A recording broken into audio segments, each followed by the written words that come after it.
প্রধানমন্ত্রী নরেন্দ্র মোদী সামনে দাঁড়িয়ে আছেন। সেই রাতেই ক্যাবিনেট কমিটি অন সিকিউরিটির মিটিং ডেকে নেওয়া হয়। ওয়াসে তাকে 50 লাখ পাকিস্তানি রুপি দিয়েছিল। এই বাড়িটি সাইদের বাড়ির অত্যন্ত কাছে ছিল।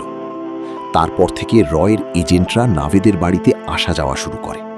নাভেদের অ্যাকাউন্টে 15 কোটি টাকা ট্রান্সফার করে দেওয়া হয়। আফগানিস্তান থেকে একজন লোককে চুপচাপ পাকিস্তানে নিয়ে আসা হয়। বিস্ফোরণের শব্দ শুনেই সাইদ সম্পূর্ণ আতঙ্কিত হয়ে পড়ে। নভেম্বর 2019। প্রধানমন্ত্রীর বাসভবনের বাইরে নিরাপত্তা অসাধারণভাবে কড়া ছিল। মাঝরাতে একটি গাড়ি ভেতরে প্রবেশ করে। গাড়ি থেকে নামেন প্রধান সামন্ত গোয়েল। তার হাতে ছিল একটি মোটা ফাইল, যার উপর লাল অক্ষরে লেখা ছিল কনফিডেন্সিয়াল। প্রায় 15 মিনিট অপেক্ষার পর ঘরের দরজা খুলে যায়। প্রধানমন্ত্রী নরেন্দ্র মোদী সামনে দাঁড়িয়ে জিজ্ঞেস করেন, এত রাতে আসার কি দরকার পড়ল? সামন্ত গোয়েল বলেন, স্যার, আমরা হাফিজ সাইদকে খুঁজে পেয়েছি। হাফিজ সাইদ 26/11-এর মাস্টার মাইন্ড, যার কারণে মুম্বাইয়ে অসংখ্য নিরীহ মানুষ প্রাণ হারিয়েছিল। হাফিজ সাইদের নাম শুনতেই প্রধানমন্ত্রী তৎক্ষণাৎ একটি মিটিং ডাকেন। সেই রাতেই ক্যাবিনেট গোয়েল সাহেব স্পষ্ট ভাষায় জবাব দেন, হাফিজ সাইদকে পাকিস্তানের মাটিতে তার আইএসআই মালিকদের সামনে মেরে ফেলা হবে। মিটিংয়ে বসা অজিত ডোভাল কিছুক্ষণ ভাবেন, তারপর বলেন, সাইদকে মারার এর চেয়ে ভালো সুযোগ হয়তো আর আসবে না। এটা বলতে বলতে তিনি প্রধানমন্ত্রীর দিকে তাকান এবং হালকাভাবে মাথা নাড়েন। ঘরে আবার নীরবতা নেমে আসে। কয়েক সেকেন্ড পরে প্রধানমন্ত্রী মোদী বলেন, অপারেশন এগিয়ে নিয়ে যান। এই মুহূর্তে 26/11 পর প্রথমবারের মতো একটি অসম্পূর্ণ প্রতিশ্রুতি আকার নিতে শুরু করল। সেই প্রতিশ্রুতির নাম ছিল অপারেশন আলবিদা। রয়ের কাছে মাত্র একটি নির্ভরযোগ্য তথ্য ছিল, হাফিজ সাইদের লোকেশন। কিন্তু এই তথ্যটিই ছিল সবচেয়ে বড় চ্যালেঞ্জও। পাকিস্তানের মাটিতে গিয়ে সাইদকে খতম করা সহজ ছিল না। সে লাহোরের অভিজাত এলাকা জহর টাউনে থাকত। সেখানে তার নিরাপত্তা ছিল কোনো দুর্গের চেয়ে কম নয়। 24 ঘন্টা পাকিস্তান পুলিশের মোতায়েন, সিসিটিভি নজরদারি এবং সীমিত যাতায়াত। সাইদের বাড়ি পর্যন্ত পৌঁছানো ছিল প্রায় অসম্ভব। সরাসরি অপারেশন মানে আন্তর্জাতিক সংকট। বুঝতে পারল, সরাসরি আঘাত সম্ভব না হলে ভেতর থেকে পথ তৈরি করতে হবে। এর জন্য দরকার ছিল সাইদের বাড়ির একেবারে কাছে একটি নিরাপদ ও বিশ্বস্ত স্থানীয় ঘাঁটি। এমন একটি জায়গা যা সন্দেহের আওতায় আসবে না, কিন্তু প্রতিটি গতিবিধির উপর নজর রাখতে পারবে। এখানেই গল্পটি একটি ভিন্ন মোড় নেয়। December 2019, Dubai. নাভেদ নামে এক পাকিস্তানি নাগরিক গত 6 মাস ধরে দুবাইয়ের একটি কারাগারে বন্দী ছিল। কারণটা ছিল তুচ্ছ, একটি ছোট্ট চুরির মামলা। নাভেদ ছিল সাধারণ একজন মানুষ, কোনো সন্ত্রাসী নয়, কোনো এজেন্ট নয়। একদিন হঠাৎ কারাগারের দরজা খুলে গেল। নাভেদ জামিন পেয়ে গেল। জামিন করিয়েছিল ওয়াসে। জেল থেকে বেরিয়েই নাভেদ অবাক হয়ে জিজ্ঞেস করল, তুমি আমাকে কেন সাহায্য করলে? ওয়াসে বলল, আমার তোমাকে দরকার। সে জানালো তার ব্যবসা পাকিস্তান ও দুবাই দুই জায়গাতেই বিস্তৃত এবং তার একজন বিশ্বস্ত অংশীদার দরকার। নাভেদ দ্বিধায় পড়ে গেল। সে বুঝতে পারছিল এই প্রস্তাব অস্বাভাবিক, কিন্তু তীব্র অর্থকষ্ট তার সন্দেহকে চাপা দিয়ে দিল। কিছুদিনের মধ্যেই ওয়াসে তাকে 50 লাখ পাকিস্তানি রুপি দিল। এই টাকা নাভেদের জীবন বদলে দেওয়ার মতো ছিল। কয়েক মাস পরে নাভেদ পাকিস্তানে ফিরে এলো। এখান থেকেই রয়ের পরিকল্পনা মাটিতে নামতে শুরু করল। একদিন ওয়াসের ফোন এলো। নির্দেশ স্পষ্ট, লাহোরের জহর টাউনে একটি বাড়ি ভাড়া নিতে হবে। নাভেদ কোনো প্রশ্ন না করে হাউস নম্বর 120 ভাড়া নিয়ে নিল। এই বাড়িটি সাইদের বাড়ির অত্যন্ত কাছে ছিল। এতটাই পরিকল্পনা প্রায় সম্পন্ন। লোকেশন, টাইমিং সবকিছু ঠিক, শুধু শেষ একটি করা বাকি।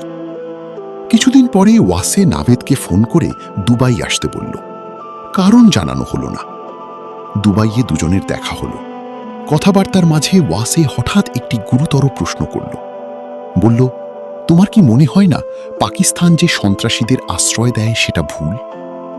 নাভেদ উদাসীনভাবে জবাব দিল, এতে আমাদের কি আসে যায়? ওরা তো আমাদের শত্রু হিন্দুস্তানিদের মারে। ওয়াসে কিছুক্ষণ চুপ থাকল, তারপর বলল, আমি একজন ইহুদির হয়ে কাজ করি। 26/11-এর হামলায় সেই ইহুদি তার পুরো পরিবার হারিয়েছিল। এখন সে তোমার প্রতিবেশী হাফিজ সাইদকে মারতে চায়। এটা শুনে নাভিদ হতবাক হয়ে যায়। তার কাছে সবকিছু কোনো সিনেমার গল্পের মতো মনে হচ্ছিল। ওয়াসে আরো বলল, সাঈদকে মারতে আমার তোমার সাহায্য দরকার। নাভিদের কাছে এটা মজার কথা মনে হলো। সে সরাসরি বলে দিল সে এতে জড়াবে না। কিন্তু ওয়াসে আরো একটি প্রস্তাব দিল, যদি সে সাহায্য করে তাহলে তাকে পুরো পরিবার সহ আমেরিকায় পুনর্বাসন করা হবে, সাথে কোটি কোটি টাকাও মিলবে। নাভিদের সামনে এখন জীবনের সবচেয়ে বড় সিদ্ধান্ত, একদিকে ভয়, অন্যদিকে অর্থ ও নিরাপদ ভবিষ্যতের লোভ। অনেকক্ষণ ভাবার পর শেষ পর্যন্ত নাভিদ রাজি হয়ে গেল। এর কিছুদিন পরই নাভিদের অ্যাকাউন্টে 15 কোটি টাকা ট্রান্সফার হয়ে যায়। এটা ছিল এই সংকেত যে এখন আর পিছিয়ে যাওয়ার কোনো পথ নেই। অপারেশন আলবিদা এখন তার চূড়ান্ত বাঁকে।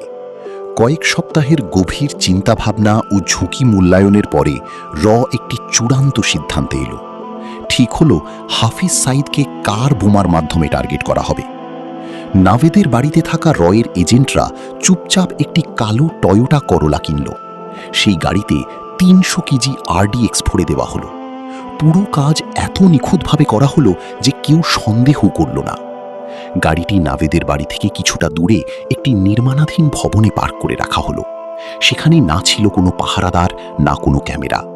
এই গাড়ি সম্পর্কে নাভেদ সম্পূর্ণ অজ্ঞ ছিল। এখন রয়ের সামনে সবচেয়ে বড় প্রশ্ন, এই গাড়ি সাঈদের বাড়ি পর্যন্ত কি নিয়ে যাবে? এটা এমন একটি কাজ যেখানে চালকের জীবিত ফেরার সম্ভাবনা ছিল প্রায় শূন্য। রয়ের দরকার ছিল এমন কেউ যে অর্থের বিনিময়ে নিজের জীবন দিতে রাজি। কিছুদিন পরে আফগানিস্তান থেকে একজন লোককে চুপচাপ পাকিস্তানে নিয়ে আসা হলো। সে ছিল অত্যন্ত দরিদ্র, কিন্তু একটা বিষয় স্পষ্ট ছিল, সে মৃত্যুকে ভয় পেত না।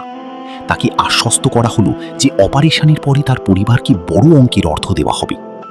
এখন নাভেদের বাড়িতে মোট 4 জন, 3 জন এজেন্ট এবং একজন আফগান। 13 মে 2021 ওয়াসে, এই পুরো নেটওয়ার্কের সবচেয়ে গুরুত্বপূর্ণ সংযোগ, নতুন দিল্লিতে পরিবারের সাথে ঈদ উদযাপন করতে এসেছিল। উৎসবের পরের দিনই সে দুবাই ফেরার জন্য বাড়ি থেকে বের হয়। পথিমধ্যে হঠাৎ তার মাথা ঘুরে ওঠে। সে আর সামলাতে পারে না, মাটিতে পড়ে যায়। তাৎক্ষণিকভাবে তাকে হাসপাতালে নিয়ে যাওয়া হয়। প্রাথমিক পরীক্ষায় ডাক্তাররা জানতে পারেন সে বেশ কয়েকদিন ধরে তীব্র জ্বরে ভুগছিল। কোভিড টেস্ট করানো হয়, রিপোর্ট পজিটিভ আসে। অবস্থা দ্রুত খারাপ হয়ে যায় এবং ওয়াসেকে আইসিইউতে স্থানান্তরিত করা হয়। পরের 2 দিন সে জীবন মৃত্যুর সন্ধিক্ষণে লড়াই করতে থাকে। শেষমেশ রয়ের এই সাহসী ও অত্যন্ত গুরুত্বপূর্ণ এজেন্ট চিরতরে পৃথিবীকে বিদায় জানালো। এই খবর হেডকোয়ার্টারে পৌঁছানো মাত্র সেখানে ভূমিকম্প শুরু হয়ে গেল। ওয়াসি শুধু একজন এজেন্ট ছিল না, সেই নাভেদকে সামলাত।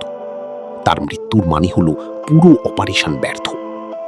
অন্যদিকে নাভিদের অভ্যাস ছিল সপ্তাহে একবার পরিবারের সাথে দেখা করতে লাহোরের বাইরে যাওয়া। কিন্তু এবার ঘটনা ছিল ভিন্ন।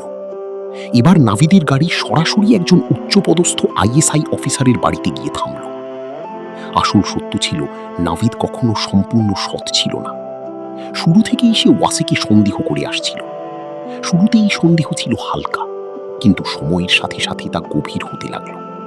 এবং যেদিন ওয়াসি তার সামনে হাফিজ সাঈদকে মারার কথা বলল, সেদিনই নাভিদের সন্দেহ বিশ্বাসে পরিণত হল। নাভিদ বুঝে গেল সে একটি অত্যন্ত বিপজ্জনক খেলার অংশ হয়ে গেছে। সে চুপচাপ এই তথ্য পাকিস্তানি গোয়েন্দা সংস্থার কাছে পৌঁছে দিল। এই খবর ছিল অত্যন্ত সংবেদনশীল এবং এর প্রভাব সঙ্গে সঙ্গে স্পষ্ট হয়ে উঠল। রয়ের কাছে এই ইনপুট পৌঁছানো মাত্র মুহূর্তের মধ্যে পরিস্থিতি পাল্টে গেল। এজেন্সি এক মুহূর্ত দেরি না করে আদেশ দিল। এখন গল্প তার শেষ অধ্যায়ে প্রবেশ করল। জুন 2021, লাহোর। সকাল ঠিক 11টা। রয়ের এজেন্টরা আফগান যুবককে অত্যন্ত সাবধানে ISI এর নজর এড়িয়ে সেই নির্মাণাধীন ভবনের কাছে নিয়ে এলো। এখানেই আগে থেকে বিস্ফোরক ভরা কালো করোলা গাড়িটি দাঁড়িয়েছিল। যুবককে আরও একবার বিস্তারিতভাবে পুরো পরিকল্পনা বোঝানো হলো। কোথায় যেতে হবে, দূরত্ব কতটুকু, কি করতে হবে, সবকিছু। যুবক ছিল শান্ত। সে জানত সে ফিরে আসবে না।